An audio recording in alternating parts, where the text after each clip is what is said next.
ಜಿಲ್ಲೆಯಲ್ಲಿ ದಿನೇ ದಿನೇ ಹೆಚ್ಚಾಗುತ್ತಿವೆ ವಿದ್ಯಾರ್ಥಿಗಳ ಆತ್ಮಹತ್ಯೆ ಪ್ರಕರಣಗಳು.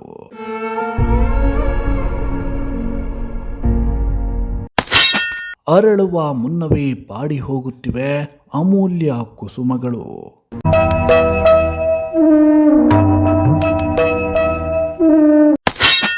ಆಡುತ್ತಾ ಕುಣಿಯುತ್ತಾ ಬೆಳೆಯಬೇಕಿದ್ದವರನ್ನ ಹಿಂಡಿ ಹಿಪ್ಪೆ ಮಾಡುತ್ತಿರುವುದಾದರೂ ಏನು?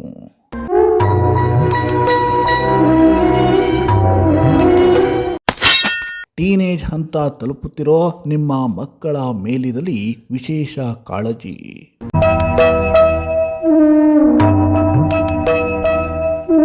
ಹೌದು, ಮಕ್ಕಳು ಸಮಾಜದ ಅಮೂಲ್ಯ ರತ್ನಗಳು.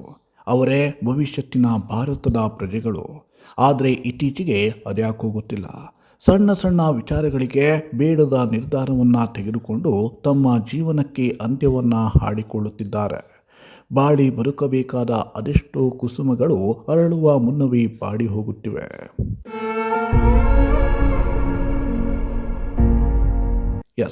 ತಾವು ಹೆತ್ತ ಮಕ್ಕಳನ್ನು ದೊಡ್ಡವರಾಗಿ ಮಾಡುವುದೇ ಈಗಿನ ಕಾಲದಲ್ಲಿ ಪೋಷಕರಿಗೆ ಒಂದು ದೊಡ್ಡ ಸವಾಲಾಗಿಬಿಟ್ಟಿದೆ. ತೀರಾ ಕ್ಷುಲ್ಲಕ ವಿಚಾರಗಳಿಗೆ ಮಕ್ಕಳು ಖಿನ್ನತೆಗೆ ಒಳಗಾಗಿ ಎಡವಟ್ಟನ್ನು ಮಾಡಿಕೊಳ್ಳುತ್ತಿದ್ದಾರೆ. ಅದರಲ್ಲಿಯೂ ಇತ್ತೀಚೆಗೆ ಉತ್ತರ ಕನ್ನಡ ಜಿಲ್ಲೆಯಲ್ಲಿ ಇಂತಹ ಪ್ರಕರಣಗಳು ಪದೇ ಪದೇ ಕೇಳಿಬರುತ್ತಿದ್ದು ಪೋಷಕರ ಆತಂಕ ಹೆಚ್ಚು ಮಾಡಿಸಿದೆ.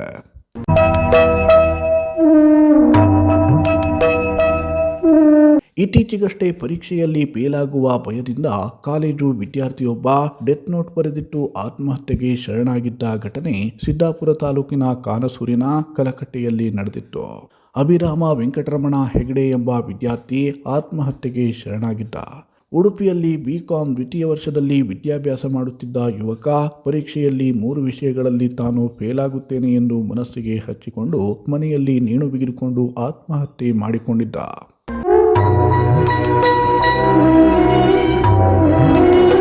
ಇದೀಗ ದಾಂಡೇಲಿಯಲ್ಲಿ ಇಂಥದ್ದೇ ಮತ್ತೊಂದು ದುರ್ಘಟನೆ ನಡೆದು ಹೋಗಿದೆ. 9ನೇ ತರಗತಿ ಓದುತ್ತಿದ್ದ ವಿದ್ಯಾರ್ಥಿಯೋರ್ವ ಆತ್ಮಹತ್ಯೆಗೆ ಶರಣಾಗಿರುವ ಘಟನೆ ದಾಂಡೇಲಿ ತಾಲೂಕಿನ ಅಂಬೇವಾಡಿ ವ್ಯಾಪ್ತಿಯ ನವಗ್ರಾಮದಲ್ಲಿ ನಡೆದಿದೆ. ಈ ಗ್ರಾಮದ 14 ವರ್ಷದ ಸುಹಾಸ್ ಸಂತೋಷ್ ಲಮಾಣಿ ಆತ್ಮಹತ್ಯೆಗೆ ಶರಣಾದ ವಿದ್ಯಾರ್ಥಿ ಆತ್ಮಹತ್ಯೆಗೆ ನಿಖರ ಕಾರಣ ಏನು ಎಂಬುದು ಇನ್ನೂ ತಿಳಿದು ಬಂದಿಲ್ಲ. ಸಾವಿನ ಹಿಂದಿನ ಕಾರಣಗಳ ಕುರಿತು ಪೊಲೀಸರು ವಿವಿಧ ಆಯಾಮಗಳಲ್ಲಿ ತನಿಖೆಯನ್ನ ನಡೆಸುತ್ತಿದ್ದಾರೆ.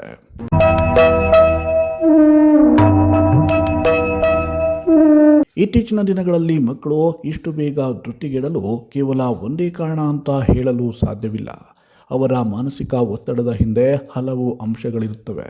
ಉತ್ತಮ ಅಂಕವನ್ನು ಗಳಿಸಲೇಬೇಕು, ಇಲ್ಲದಿದ್ದರೆ ಭವಿಷ್ಯವಿಲ್ಲ ಎಂಬ ಸಮಾಜದ ಮತ್ತು ಪೋಷಕರ ನಿರೀಕ್ಷೆಯು ಮಕ್ಕಳಲ್ಲಿ ಒತ್ತಡವನ್ನು ಉಂಟು ಮಾಡುತ್ತದೆ. ಇನ್ನು 13ರಿಂದ 19 ವರ್ಷದ ವಯಸ್ಸು ದೈಹಿಕ ಮತ್ತು ಮಾನಸಿಕ ಬದಲಾವಣೆಗಳ ಕಾಲ.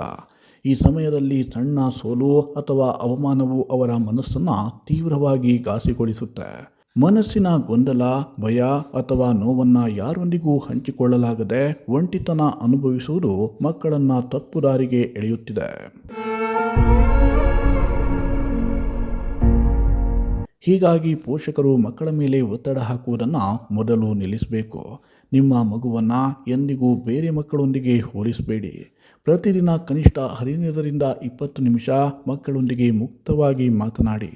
ಅವರ ಶಾಲಾ ದಿನ ಹೇಗಿತ್ತು, ಅವರಿಗೆ ಏನಾದರೂ ತೊಂದರೆ ಇದೆಯೇ ಎಂದು ಪ್ರೀತಿಯಿಂದ ಕೇಳಿ ತಿಳಿದುಕೊಳ್ಳಿ.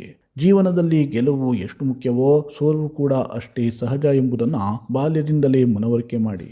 ಮಗು ಇದ್ದಕ್ಕಿದ್ದಂತೆ ಒಂಟಿಯಾಗಿದ್ದರೆ, ಹಸಿವು ನಿದ್ದೆ ಕಡಿಮೆಯಾಗಿದ್ದರೆ, ಅತಿಯಾಗಿ ಕೋಪಗೊಳ್ಳುತ್ತಿದ್ದರೆ ಅಥವಾ ಖಿನ್ನತೆಯ ಲಕ್ಷಣಗಳು ಕಂಡುಬಂದರೆ ತಕ್ಷಣ ಎಚ್ಚೆತ್ತುಕೊಳ್ಳಿ. ಒಂದು ಸಣ್ಣ ಪರೀಕ್ಷೆ ಅಥವಾ ಸಣ್ಣ ತಪ್ಪು ಇಡೀ ಜೀವನವನ್ನು ನಿರ್ಧರಿಸಲು ಸಾಧ್ಯವಿಲ್ಲ. ಪೋಷಕರು ಮತ್ತು ಶಿಕ್ಷಕರು ಕೇವಲ ಓದಿಗೆ ಒತ್ತು ನೀಡದೆ ಮಕ್ಕಳ ಮಾನಸಿಕ ಆರೋಗ್ಯಕ್ಕೂ ಅಷ್ಟೇ ಆದ್ಯತೆಯನ್ನು ನೀಡಬೇಕಿದೆ. ಇನ್ನು ಮುಂದೆಯಾದರೂ ಜಿಲ್ಲೆಯಲ್ಲಿ ಇಂತಹ ದುರಂತಗಳು ಮರುಕಳಿಸದಿರಲಿ ಅನ್ನೋದೇ ನಮ್ಮ ಕಳಕಳಿ.